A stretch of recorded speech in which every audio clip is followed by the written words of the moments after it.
قاری محمد طیب قاسمی کے YouTube channel کو سبسکرائب کیجیے اور امن کے پیغام کو پھیلانے میں ہماری مدد کیجیے اور نیچے دیے گئے ہوئے بیل آئیکن کو کلک کریں تاکہ ہر آنے والی نئی ویڈیو آپ کو براہ راست مل سکے۔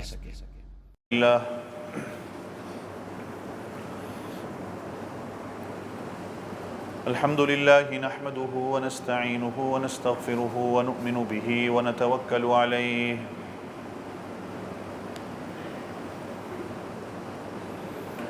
ونعوذ بالله من شرور أنفسنا ومن سيئات أعمالنا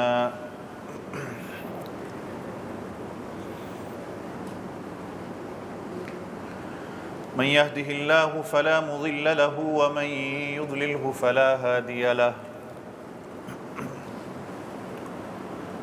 وأشهد أن لا إله إلا الله وحده لا شريك له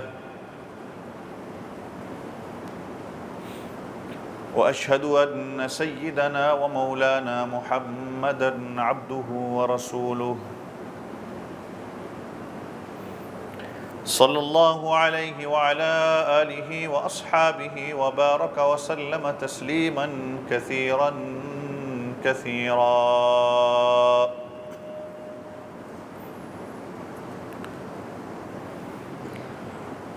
أما بعد فأعوذ بالله من الشيطان الرجيم بسم الله الرحمن الرحيم يا أيها الناس اتقوا ربكم خلقكم من نفس واحدة وخلق منها زوجها وبث منهما رجالا كثيرا ونساء واتقوا الله الذي تساءلون به والأرحام إن الله كان عليكم رقيبا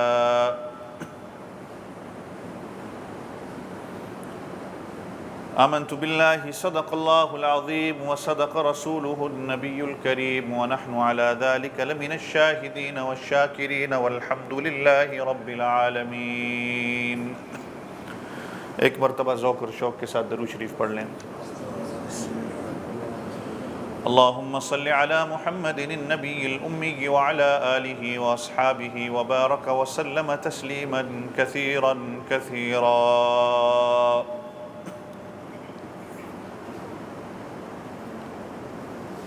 تمام تعریفیں اللہ رب العزت کے لیے جو میرا آپ سب کا کل جہاں کا پالنے والا ہے۔ بے شمار بے حساب لا تعداد درود السلام امام الانبیاء فخر دو عالم سید کائنات حضرت محمد الرسول اللہ صلی اللہ علیہ وسلم کی ذات اقدس پر، آپ کے گھر والوں پر، آپ کی اولادوں پر اور آپ کے تمام صحابہ پر۔ گزشتہ جمعہ آپ حضرات کے سامنے ماہ سفر کے حوالے سے بات ہوئی، جو ہماری سوسائٹی کے اندر، ہمارے ملک کے اندر اس ماہ سفر کو لے کے توہمات، بدشگونیاں جو پائی جاتی ہیں، جن کا ہمارے دین کے ساتھ کوئی تعلق نہیں ہے۔ تعویذ، جھاڑ پھونک ہماری شریعت میں کیا حیثیت رکھتی ہے، اس حوالے سے کچھ باتیں آپ حضرات کے سامنے ہوئیں۔ آج میں آپ حضرات کے سامنے اس مختصر سے وقت کے اندر چند معروضات پیش کرنا چاہتا ہوں جو ہماری دینی غیرت کو کھٹکائے۔ موضوع سے ہٹ کے ذرا میں کچھ باتیں آپ حضرات کے سامنے عرض کرنا چاہتا ہوں۔ ملک عزیز، وطن عزیز پاکستان کے حوالے سے آپ بخوبی جانتے ہوں گے کہ اس وقت پورا ملک جو ہے وہ سیلاب کی زد میں ہے۔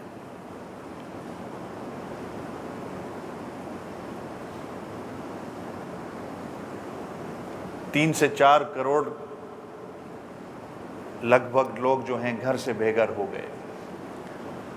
1000 سے زیادہ افراد ہیں جن کی وفات ہو چکی ہے۔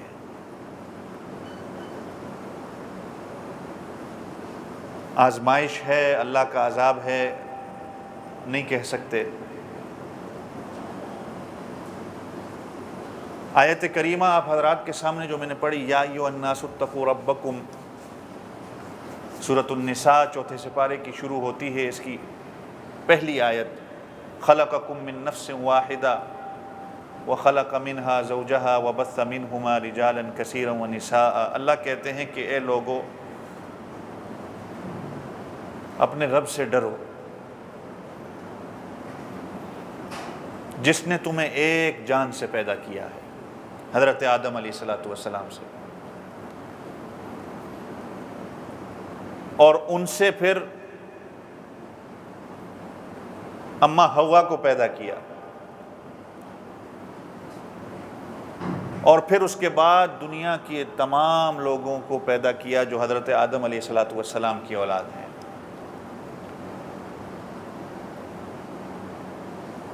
کہ تم ایک جان کی اولاد ہو۔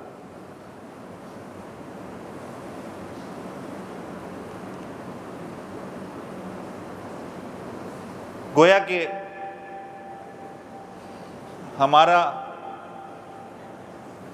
ہماری پیدائش، ہماری جو بنیاد ہے وہ ہمیں بتائی جا رہی ہے کہ تم سب ایک جان ہو۔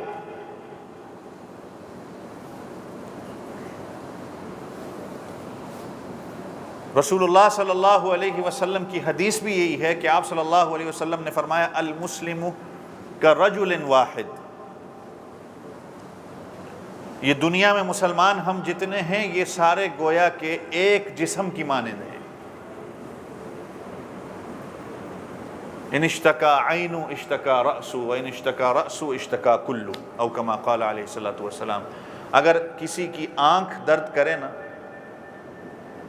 تو اس کا پورا جسم درد کرتا ہے، اور اگر کسی کا سر درد کرے تو بھی اس کا پورا جسم درد کرتا ہے۔ تو حضور پاک صلی اللہ علیہ وسلم یہ بتا رہے ہیں کہ مسلمان بھی اسی طرح ہیں کہ ایک مسلمان کو اگر کہیں تکلیف ہوتی ہے تو گویا کہ سارے مسلمانوں کو تکلیف ہونی چاہیے۔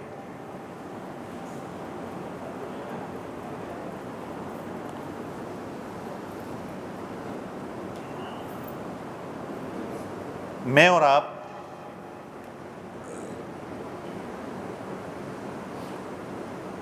اللہ رب العزت کے ہاں ہم نے جانا ہے، ایمان ہے نا ہمارا، کل قیامت والے دن ہم نے اللہ کے سامنے پیش ہونا ہے۔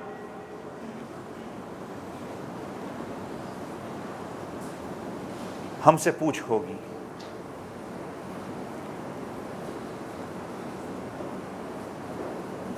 کہ تم نے کیا کیا ہے۔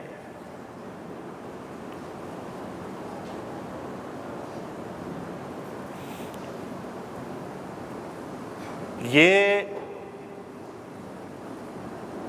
توبہ تائب ہونا صرف یہ نہیں ہوتا کہ اپنے گھر میں بیٹھ کے یا مسجد میں بیٹھ کے اپنے گناہوں کی معافی مانگ لی جائے، اس کی کچھ عملی کام بھی کرنے پڑتے ہیں، محنت مشقت کرنی پڑتی ہے۔ حضرت ابو ہریرہ رضی اللہ عنہ سے روایت ہے، رسول اللہ صلی اللہ علیہ وسلم نے فرمایا،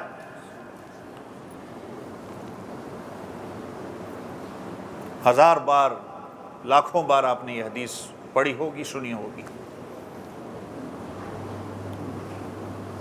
کہ بدکار عورت، عام عورت نہیں، بدکار فاحشہ زانیہ عورت ایک کتے کو پانی پلاتی ہے۔ بخاری شریف کی حدیث ہے، کوئی میں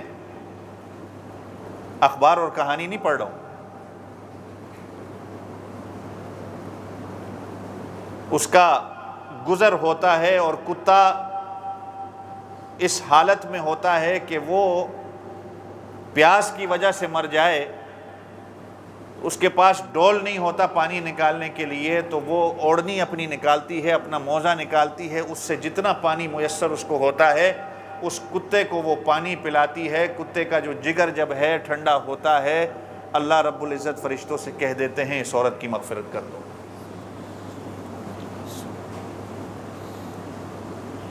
اللہ کی ایک مخلوق کی وہ فکر جب کرتی ہے تو میں اور آپ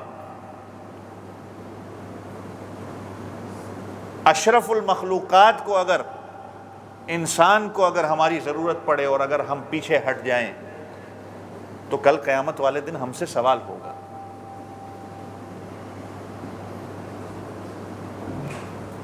صرف یہ نہیں ہوتا کہ بس اپنی نماز پڑھ لی، روزہ رکھ لیا، حج کر لیا اور یہ سارا کا سارا دین اسی کے اندر ہے۔ توبہ طائب میں ہو گیا، میں حج کرایا، عمرہ کرایا۔ کچھ تو ایسے بھی ہوتے ہیں جو اچھی جگہوں پہ جا کے بھی توبہ طائب نہیں ہو سکتے، اور بعض اللہ کے ہاں ایسا ان کا مقام ہوتا ہے کہ وہ اپنی جگہ پہ بیٹھ کر اللہ تعالیٰ کے ہاں مقام پیدا کر لیتے ہیں۔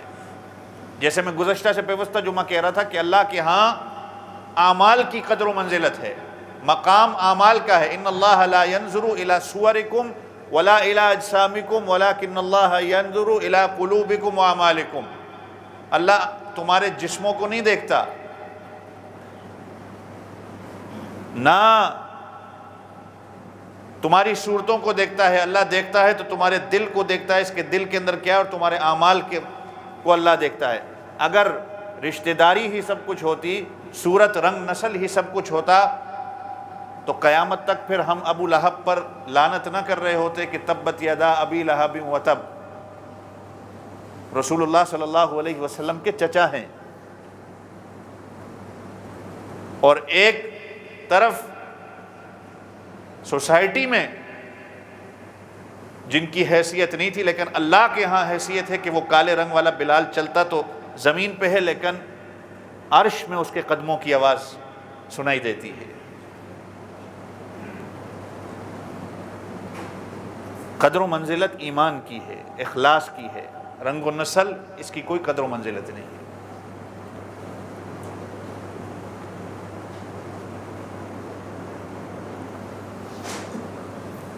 حضرت ڈاکٹر عبدالحی عارفی رحمۃ اللہ علیہ نے ایک واقعہ لکھا ہے کہ ایک بہت بڑے اللہ والے محدث، مفسر، فقیہ، جن کی پوری زندگی دین کی خدمت کے لیے تھی،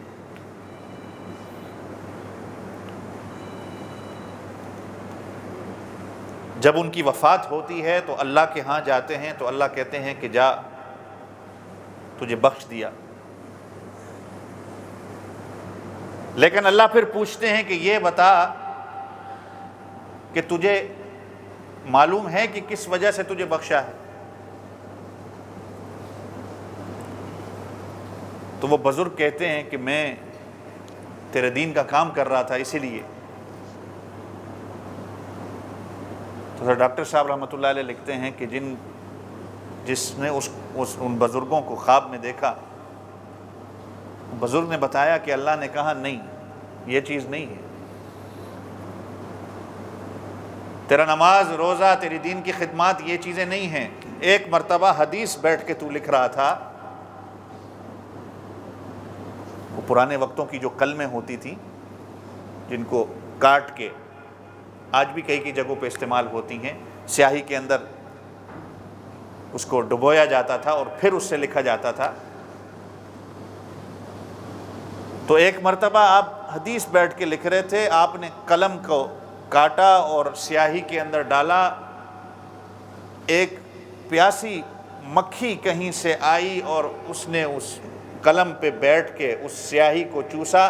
آپ کے دل میں یہ خیال آیا کہ یہ اللہ کی مخلوق پیاسی ہوگی، حدیث میں بعد میں لکھ لوں گا، جتنی دیر تک یہ سیراب نہیں ہوتی میں اپنے قلم کو روکتا ہوں، جتنی دیر تک وہ سیراب ہوئی وہاں سے اڑی، اس کے بعد آپ نے اپنی حدیث کو لکھا، آپ نے میری مخلوق پہ رحم کیا، آج اس کی وجہ سے آپ کی بخشش ہوئی ہے۔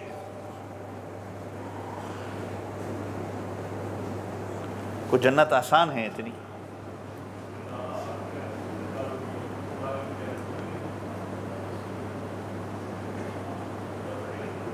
جنت اتنی آسان ہے کہ اللہ کی مخلوق پہ رحم کیا، ارحموا من فی الارض یرحمکم من فی السماء، زمین والوں پر تم رحم کرنا سیکھو، اللہ تعالیٰ تم پر رحم کریں گے۔ تو آج قرآن پاک میں آتا ہے لا یکلف اللہ نفسا الا وسعها، اللہ کسی پر بھی اس کی جتنی ہمت ہے اس سے زیادہ کسی کو کوئی بوجھ نہیں دیتے، تکلیف اس کو نہیں دیتے، جتنی وہ اٹھا سکتا ہے اللہ تعالیٰ اس کو اتنی ہی دیتے ہیں۔ یہ آزمائش اگر اللہ کی طرف سے ہمارے بہن بھائیوں کی اوپر آئی ہوئی ہے تو اس کا مطلب یہ نہیں ہے کہ ہم بچے ہوئے ہیں، ہو سکتا ہے کل ہم اس جگہ پہ موجود ہوں۔ تو یہ اللہ تعالیٰ کے ہاں اگر ہم جائیں گے، اگر ہم نے جتنی ہم سے وسعت ہو سکتی ہے ہم نے ان کی مدد نہیں کی، کل کو اللہ تعالیٰ ہم سے قیامت والے دن ہماری پوچھ ہوگی۔ یہ یاد رکھنا، مولوی جو ہوتا ہے وہ مسئلہ بناتا نہیں ہے، وہ مسئلہ صرف آپ کو بتاتا ہے۔ اور یہ اللہ کے رسول صلی اللہ علیہ وسلم کی احادیث ہیں۔ آپ صلی اللہ علیہ وسلم نے فرمایا کہ قیامت والے دن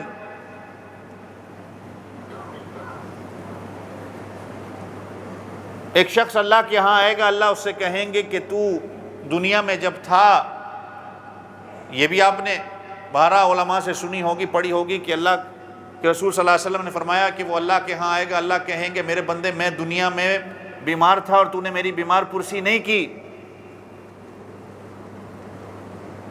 تو وہ کہے گا اللہ تو کیسے بیمار ہو سکتا ہے، تو تو شفا دینے والا ہے، دلوں کے بھید کو تو جانتا ہے، جس کو جو بیماری ہے اس بیماری کو دور کرنے والی صرف تیری ذات تھی۔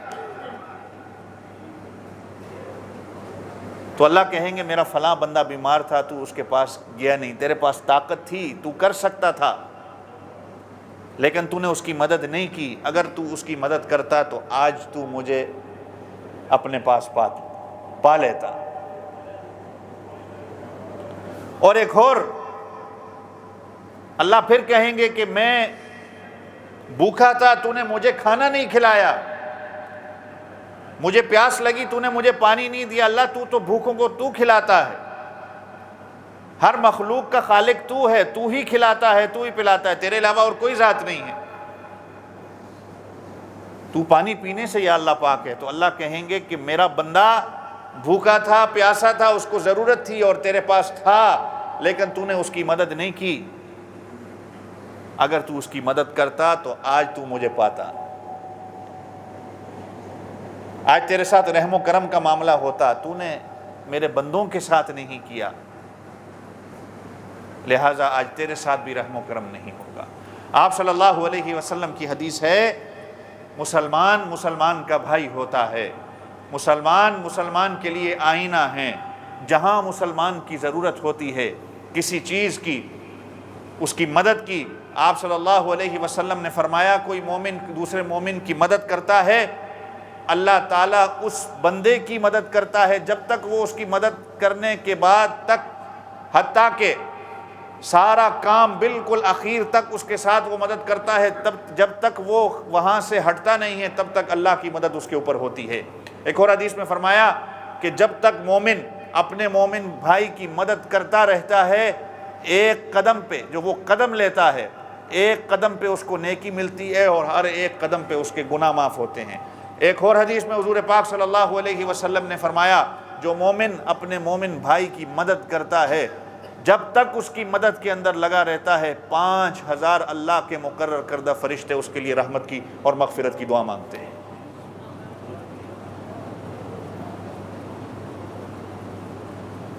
اور آگے بھی ایک بات کہی،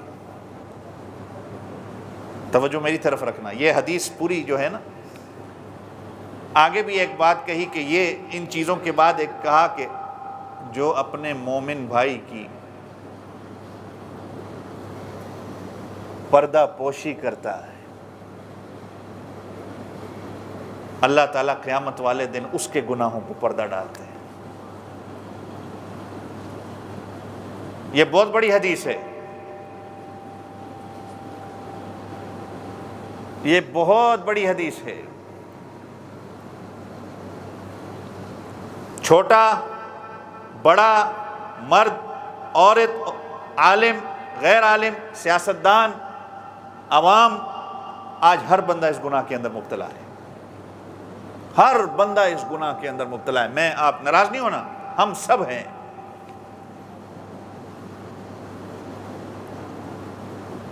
کسی کے گناہ کے بارے میں پتہ چلتا ہے تو ہم اس کو پھیلاتے ہیں، اور اللہ کہہ رہے ہیں کہ جو پردہ ڈالتا ہے میں قیامت والے دن اس کے گناہ پہ پردہ ڈالوں گا۔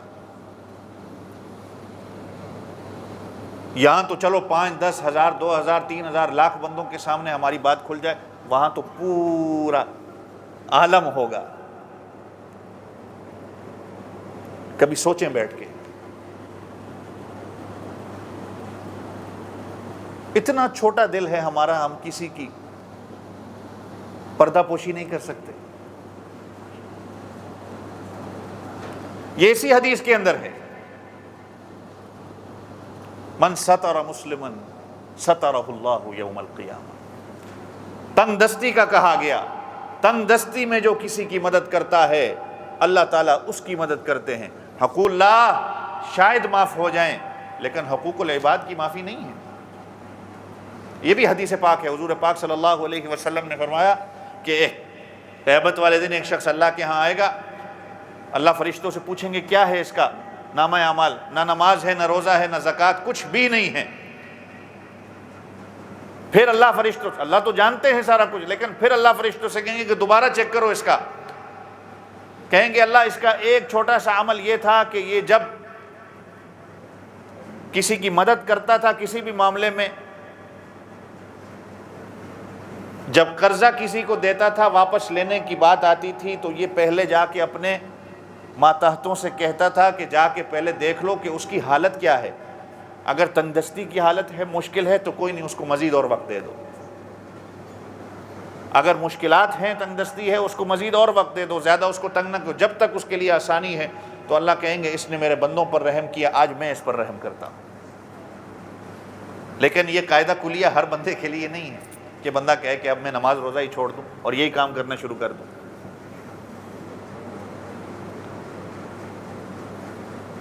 تو یاد رکھنا، من حیث القوم، آج ہمارے بہن بھائیوں کو ہماری ضرورت ہے،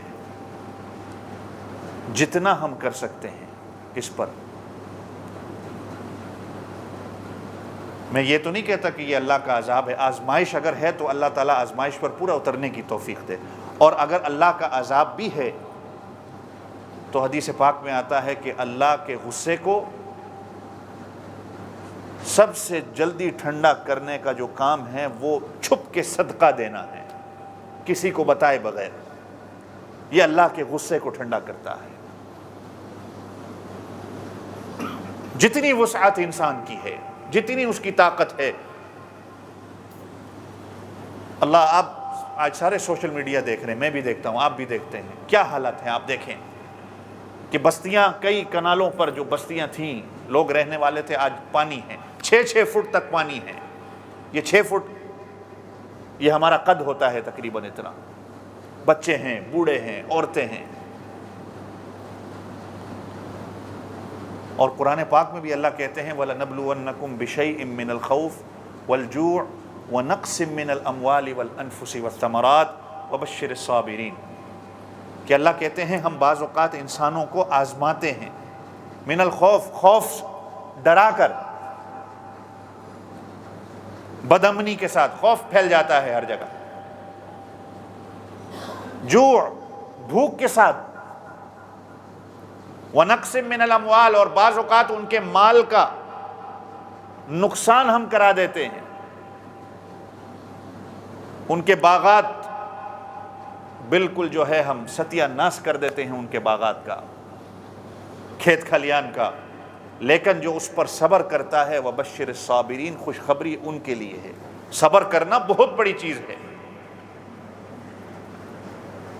آفت جن پہ آئی ہے دعا کریں کہ اللہ تعالیٰ ان کو صبر عطا فرمائے، اور یہ بات اگلی آزمائش اگر ان کے لیے ہے تو اللہ انہیں صبر دے، اور آزمائش میرے اور آپ کے لیے یہ ہے کہ ہم ان کی امداد کتنی کر سکتے ہیں۔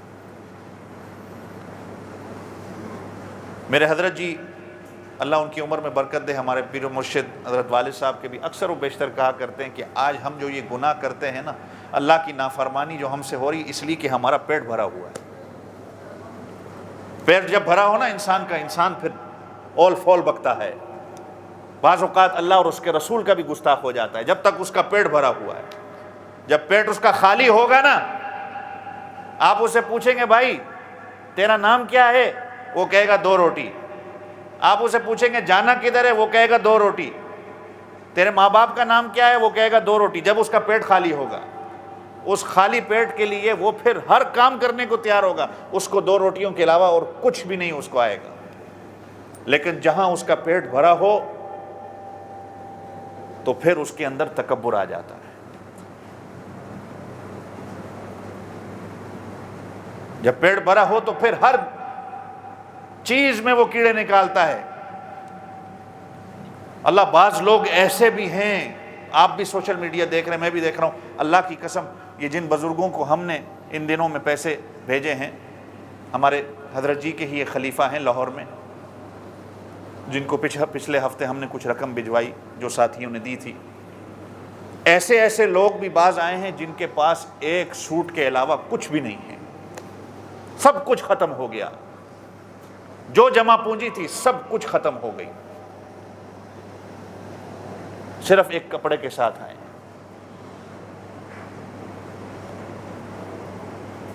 اب ان سے پوچھیں اور ہم سے پھر پوچھیں، جب آپ اس سے پوچھیں گے وہ آپ کو بتائے گا کہ مال کیا ہے، اولاد کیا ہے، کھانا پینا کیا ہے۔ جب پیٹ بھرا ہو تو پھر انسان بڑی بڑی باتیں کرتا ہے، اور جب خالی پیٹ ہو تو پھر وہ اللہ کی نافرمانی کی طرف کون جاتا ہے پھر۔ تو یہ آزمائش ان کے لیے صبر کی ہے، ہمارے لیے آزمائش یہ ہے کہ ہمیں ملتا ہے تو یہ کتنا شکر ادا کرتے ہیں، اور شکر ادا کرنے کے ساتھ ساتھ اپنے بہن بھائیوں کو جب اگر ضرورت پڑے تو یہ کتنی ان کی مدد کرتے ہیں۔ آج مدد کرو گے تو اللہ رب العزت آپ کی مدد کریں گے، اور میں نے جیسے کہا کہ آزمائش ہے تو اللہ پورا اترنے کی توفیق دے، اگر اللہ کا عذاب ہے تو اللہ کے عذاب کو ٹھنڈا کرنے کی چیز ہی صدقہ ہے، اس کی تو ہمیں عادت ہونی چاہیے۔ اور جیسے میں نے کہا لا یکلف اللہ نفسا الا وسعها، اللہ کہتے ہیں کہ میں انسانوں پر اس کی کیپیسٹی جتنی ہے اتنا ہی بوجھ اس کو ہم دیتے ہیں، اس کی کیپیسٹی سے زیادہ اللہ نے انسان کو کبھی بھی جو ہے وہ بوجھ نہیں دیا۔ جس کی توفیق 5 کی ہے 5 دے گا، جس کی 1 کی ہے وہ 1 دے گا، جس کی 1,00,000 کی ہے وہ 1,00,000 دے گا۔ یہ اللہ اور آپ کے درمیان معاملہ ہے، یا آپ بہتر جانتے ہو یا اللہ کی ذات بہتر جانتی ہے کہ آپ کے اندر اخلاص کتنا ہے۔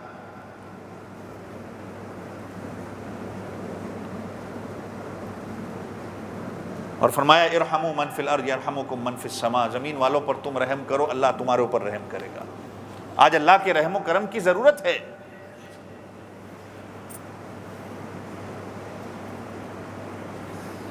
جو اللہ کی مخلوق سے محبت کرتا ہے پھر اللہ تعالیٰ کی محبت بھی اس کو نصیب ہوتی ہے۔ اللہ، حضرت نوح علیہ السلام کی بات گزشتہ سے پیوستہ جمعہ چل رہی تھی، آج وہی حالات ہیں کہ جس طرح حضرت نوح علیہ السلام کی قوم تباہ و برباد اس سیلاب سے ہوئی، اور وہاں پر بھی قرآن کہتا ہے کہ میں گزشتہ سے پیوستہ جمعہ بات کر رہا تھا کہ حضرت نوح علیہ السلام نے جب اپنے بیٹے سے کہا کہ اس کشتی کے اندر سوار ہو جاؤ، یہ صحابہ کی میں جو بات کر رہا تھا، آپ حضرات جو یہاں تھے ان کو یاد ہوگا کہ اہل بیت کی مثال حضرت نوح علیہ السلام کی کشتی کی طرح ہے، جو اس میں سوار ہو گیا وہ کامیاب ہو گیا،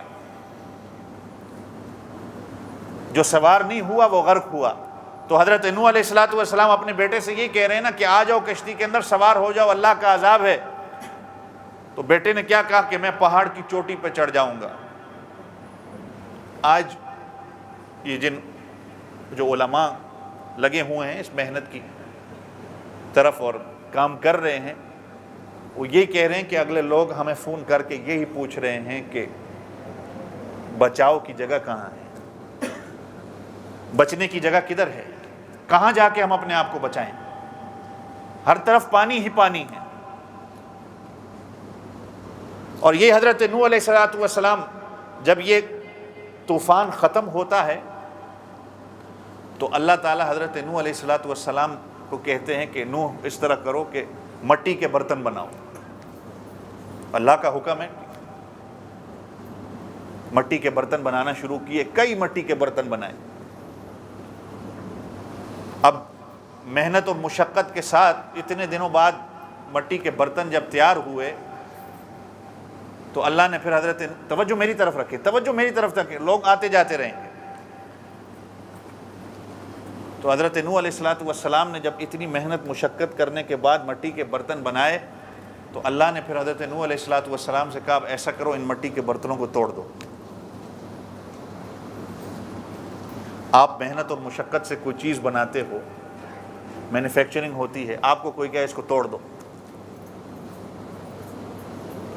چاہے وہ بک بھی نہ رہی ہو, کسی کو دینا تو آپ گوارا کر دو کہ آپ کبھی توڑو گے تو نہیں, آپ کے دل میں کہیں نہ کہیں حضرت نوح علیہ السلام نے اتنی محنت مشقت کر کے وہ مٹی کے برتن بنائے تو دل میں تھوڑا سا کہیں خیال آیا, تھوڑا سا, لیکن اللہ کا حکم تھا. اللہ نے فوراً وحی بھیجی, نوح اپنی ہاتھوں سے تو نے یہ جو مٹی کے برتن بنائے ہیں, آج اب توڑنے سے تجھے جو تکلیف ہو رہی ہے تو سوچ جو دعا آپ نے کی تھی رب لا تذرنی علی الارض من الکافرین دیارا, جب نوح علیہ السلام تھک گئے 950 سال دعوت دینے کے بعد تھک گئے, یہ دعا کی کہ اللہ ان ساروں کو تباہ و برباد کر دے, ایک بھی نہ بچے, ایک بھی کافر زمین کے اندر نہ بچے. یہ اللہ سے دعا کی, اللہ نے عذاب کو نازل کیا. اللہ نے پھر کہا نوح ان مٹی کے برتنوں کو توڑنے سے تجھے جو تکلیف ہوئی ہے تو سوچ میں اپنے بندوں سے کتنی محبت کرتا ہوں, آپ کے کہنے پہ ساروں کو نیست و نابود کر دیا. اگر ایک دفعہ وہ اللہ کو پکار لیتے تو کیا ہوتا.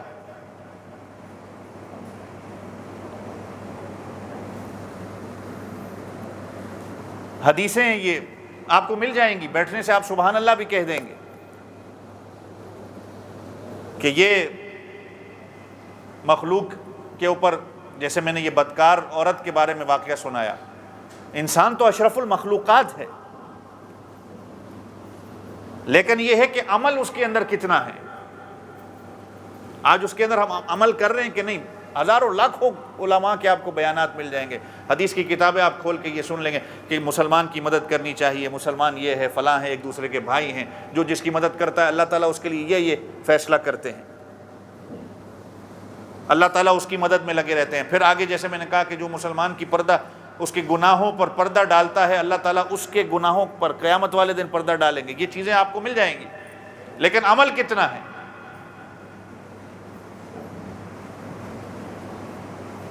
باتیں آج آپ میرے سے بھی سن لو, آپ سے بھی سن لو, باتیں تو سارے کرتے ہیں, اپنا حصہ کتنا ڈال سکتے.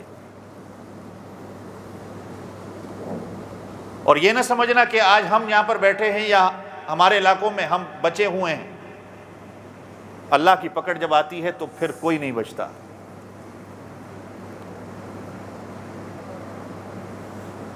آج وہ بھی ہمارے پڑوسی ہیں یا ہمارے پڑوسی یا ہمارے ارد گرد کے علاقے ہیں, ہمارے پڑوسی بنتے ہیں. ہم سمجھتے ہیں پڑوسی صرف جو ہے وہ ساتھ والا جو گھر ہوتا ہے جس کے ساتھ دیوار ملی ہوئی, یہ پڑوسی ہے. حضرت شیخ الحدیث مولانا زکریا رحمۃ اللہ علیہ نے لکھا ہے کہ 40 گھر تک آپ کے پڑوسی ہوتے ہیں, اس کے بعد بھی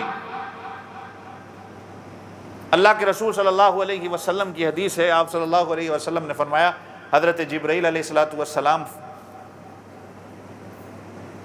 پڑوسیوں کے حقوق بتانے کے لیے جب آتے, کئی دفعہ آئے, پھر آئے پڑوسیوں کے حقوق بتانے کے لیے. آپ صلی اللہ علیہ وسلم کی حدیث ہے, آپ صلی اللہ علیہ وسلم نے فرمایا مجھے خدشہ ہو گیا, مجھے یہ ڈر ہو گیا کہ کہیں اللہ کے رسول کہیں اللہ یہ نہ کہہ دیں کہ مرنے کے بعد انسان کی جو وراثت ہے اس میں سے آدھا حصہ بھی پڑوسی کو جائے گا.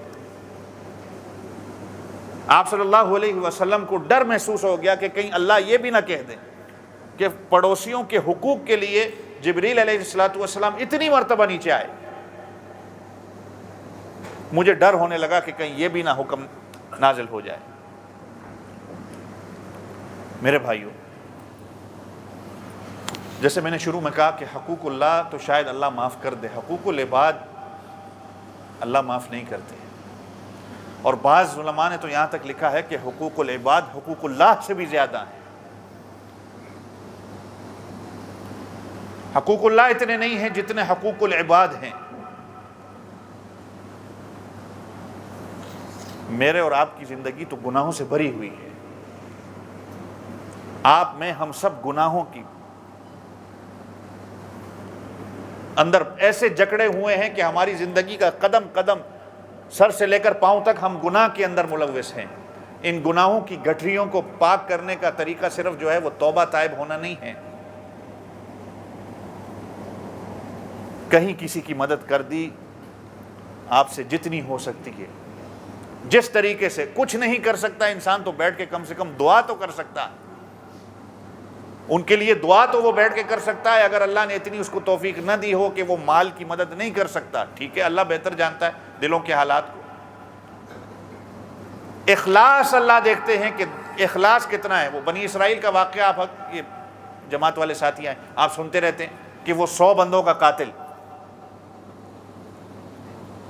اللہ نے اس کے اخلاص کو دیکھا تھا نا کہ ابھی جب اس کی وفات ہوتی ہے تو جنت کے فرشتے بھی آتے ہیں اور جہنم کے فرشتے بھی آتے ہیں. جنت والے کہتے ہیں کہ چونکہ اس کے نیت تھی بدلنے کی, اور جہنم والے فرشتے کہتے ہیں کہ نہیں ابھی تو صرف گھر سے نکلا تھا, 100 قتل اس نے کیے. تو اللہ نے فرشتوں سے کہا کہ اس طرح کرو کہ زمین کا ناپ لو. ابھی تو وہ گھر سے نکلا تھا, وہ جگہ دور تھی. علماء کی صحبت میں جہاں اس نے جانا تھا, اولیاء اللہ کی صحبت میں, اللہ نے زمین کو حکم دیا کہ تو سکڑ جا. صلحاء کی زمین کے قریب. اللہ رب العزت بھی چاہتے تھے کہ اس کی مغفرت ہو جائے. اخلاص تھا نا, ایک بات لے کے وہ نکلا تھا, دل میں تھا کہ میں نے اپنی گناہوں کی مغفرت کروانی ہی کروانی ہے. اخلاص اللہ دیکھتا ہے, دل دیکھتا ہے, اعمال تمہارے دیکھتا ہے. جس طرح مجھے اور آپ کو اپنے بچے پیارے ہیں, اسی طرح اللہ کی قسم ان لوگوں کو بھی اپنے بچے پیارے تھے جو پانی میں غرق ہو گئے. جس طرح مجھے اور آپ کو اپنے ماں باپ پیارے ہیں, ان لوگوں کو بھی اپنے ماں باپ پیارے تھے. اب یہ آپ کے اوپر اور میرے اوپر ہے کہ ہم لگاتے ہیں یا پھر وَتُحِبُّونَ الْمَالَ حُبًّا جَمًّا کہ مال کی محبت میں ہم سانپ بن کے بیٹھ جاتے ہیں. آزمائش ان کی بھی ہے, آزمائش میری اور آپ کی بھی ہے کہ ہم کیا کر سکتے ہیں. اس پہ جو ساتھی اپنے اپنے طریقے سے جو کر رہا ہے اچھی بات ہے, جتنا وہ کر سکتا ہے کرے, جتنی مدد ان کی وہ کر سکتا ہے, ہو سکتا ہے یہی آپ کی بخشش کا ذریعہ بن جائے. جیسے میں نے کہا نا حدیث پاک میں اللہ کے رسول صلی اللہ علیہ وسلم نے فرمایا کہ جو مسلمان بھائی کی مدد کرتا ہے اللہ اس کی تنگ دستی کو دور کرتا ہے. جب تک اس کی مدد میں لگا رہتا ہے اللہ اس کے گناہوں کو معاف کرتے ہیں. اور ایک حدیث میں فرمایا 5000 فرشتے روزانہ جب تک وہ مدد کرتا ہے, جب تک وہ مدد پوری نہیں ہوتی, 5000 فرشتے اللہ سے مقرر کردہ فرشتے اس کی مغفرت کی دعا مانگتے ہیں. ایک ایک قدم پہ اس کے گناہوں کی معافی ہوتی ہے. شاید یہی وجہ ہو ہماری بخشش کی کہ ان کو ضرورت ہے کہ ہنستا کھیلتا آبادیاں بنجر ہو گئیں, پانی میں بہہ گئیں, جانور مویشی سب کچھ ختم ہو گیا. اور ایک علاقے کی بات ہوتی تو بات تھی, جنوبی پنجاب ہے, بلوچستان ہے, KPK ہے, سندھ ہے. آپ حالات دیکھیں, سوشل میڈیا پہ ہیں, کسی کے ساتھ نہیں تو میرے سے آپ نمبر لیں, میں آپ کو دوں جو لوگ کام کر رہے ہیں, آپ دیکھیں کہ کیا حالات ہیں. آپ کی آنکھوں سے آنسو آ جائیں گے کہ کیا حالات بنے ہوئے ہیں. اور جیسے میں نے کہا کہ کچھ نہیں کر سکتے تو بیٹھ کے کم ہم اللہ سے دعا تو کر لیں, اللہ اگر یہ آزمائش کے اندر ہیں تو ان کو پورا اترنے کی توفیق دے. اللہ اگر عذاب ہے تو تیرے عذاب کو کم کرنے کے لیے جتنا ہم توفیق ہمیں تو دے سکتا ہے یا اللہ. تیرا دیا ہوا مال ہے تو تیرے نام پر ہی فی سبیل اللہ ہم دیتے ہیں. اس پہ اور داد دینی چاہیے اس پر بلا تفریق, کسی جماعت کو, علماء کی تنظیم ہو یا غیر لوگوں کی تنظیم ہو, اس پر سارے اللہ کا یہ بڑا ایک ہماری اس قوم کے اندر اللہ نے یہ دل دیا ہوا ہے کہ اپنے بازو کھولے ہوئے ہیں. مسجد والا ہے, مدرسے والا ہے یا کوئی اور فاؤنڈیشن والا ہے, اس پہ علماء لگے ہیں, اور لوگ بھی لگے ہوئے ہیں اور کر رہے ہیں جتنا وہ کر سکتے ہیں. اللہ تعالیٰ ان سب کو جزائے خیر دے جو کر رہے ہیں. میں اور آپ جتنا کر سکتے ہیں ہم اپنی طرف سے کوشش کریں کہ ان تک کچھ ہم مدد کر دیں. جو بات کے طریقے سے کر سکتا ہے, جو لکھ کے کر سکتا ہے, جو جس طریقے سے کر سکتا ہے وہ ان کی مدد کرے. اللہ تعالیٰ آپ کا, میرا اور حامی و ناصر ہوگا انشاءاللہ. بیماروں کے لیے دعا کریں. ہمارے حاجی معروف صاحب میرپور والے ہسپتال میں داخل ہیں, ان کے لیے دعا کریں کہ اللہ تعالیٰ ان کو صحت کاملہ عاجلہ مکمل عطا فرمائے. موتا کی دعاؤں کے لیے کہیں کہ اللہ تعالیٰ جنت الفردوس میں اعلیٰ مقام عطا فرمائے. ہانگ کانگ کے حالات آپ حضرات کے سامنے ہیں, وبا کی صورت بھی جو ہے, اور دیگر حالات آپ حضرات کے سامنے ہیں. اللہ تعالیٰ ہمارے اوپر اپنا خصوصی رحم فرمائے. جیسے میں نے کہا کہ ہمیں اللہ کے رحم کی ضرورت ہے, اس کے کرم کی ضرورت ہے. باقی اور کچھ نہیں ہے ہمارے پاس, کچھ بھی نہیں. اعمال ہمارے کچھ بھی نہیں ہیں. جیسے میں نے کہا کہ یہ نماز, روزہ, حج, زکوٰۃ آج ہم کر لیتے ہیں, ہم اس کو بہت بڑا سمجھ لیتے ہیں. دین کی خدمت ہم کر رہے ہیں تو ہم سمجھتے ہیں یہی ہمارا. اس اللہ والے حضرت ڈاکٹر عبدالحی صاحب نے کیا کہا کہ ان اللہ والوں کی مغفرت صرف ایک مکھی کو, سیاہی, اس کی پیاس پوری کرنے کے لیے اللہ نے ان کی مغفرت کر دی. باقی ساری چیزیں, نماز, روزہ, حج, زکوٰۃ, ان کی حدیثیں, فقہ, اللہ نے کہا سب ایک طرف ہے. یہ جو ہم آ رہے ہیں پتہ نہیں یہ بھی ہوتا ہے قبول کریں. دعا کریں کہ اللہ تعالیٰ قبول کر لے. کون سی چیز کس وقت اللہ تعالیٰ کے ہاں مقبول ہو جائے یہ وہ جانتا ہے. تو اللہ سے دعا کیے کریں کہ اللہ تعالیٰ اپنے مقبول بندوں میں سے آپ کو بنا دے, اور وہ تب ہی ہوگا. یہی بات حضرت ڈاکٹر عبدالحی عارفی رحمۃ اللہ علیہ نے لکھی ہے کہ جب انسان دعا مانگتا ہے نا, میں اور آپ تو مانگتے ہی نہیں ہیں نا, ہمیں تو مانگنا آتا ہی نہیں ہے. بڑے لوگوں کی بڑی باتیں ہوتی تھیں. حضرت ڈاکٹر عبدالحی عارفی, کئی دفعہ میں نے ان کی باتیں آپ حضرات کے سامنے رکھی ہیں کہ وہ اللہ سے کہتے ہیں, جب وہ دعا مانگتے ہیں نا, مفتی تقی صاحب دامت برکاتہم, یہ ان کے پیر و مرشد تھے, کہ وہ ہمیشہ جب دعا کرتے تھے یہی کہا کرتے تھے کہ اللہ اپنی محبت ہمیں نصیب کر دے. میں تو محبت کرتا ہوں اللہ سے, آپ کرتے ہی نہیں کرتے. اللہ تو مجھ سے محبت کرنے والا بن جائے. مزہ تو تب آئے کہ اللہ آپ سے محبت کرے نا. آپ سب تو کرتے ہیں, اللہ جب آپ کو اپنا محبوب بندہ بنا لے مزہ تب آئے گا. تو وہ یہی کہتے تھے کہ اللہ مجھ سے محبت کرنے والا بن جا. تو کہتے تھے کہ جب بھی میں یہ دعا کرتا ہوں تو میرے دل میں یہی بات آتی تھی کہ اللہ کہتے ہیں مجھے کہ پہلے میرے بندوں سے تو محبت کرنا سیکھ لے. تو میری مخلوق سے محبت کرنا تو سیکھ لے. تو میری مخلوق سے محبت کر تو میں تیرے سے محبت کرنے والا بن جاؤں گا. تو ان کی تنگ دستی کو دور کر, میں تیری پریشانیوں کو دور کر دوں گا. اللہ تعالیٰ مجھے آپ سب کو عمل کرنے کی توفیق عطا فرمائے. وآخر دعوانا الحمد للہ رب العالمین.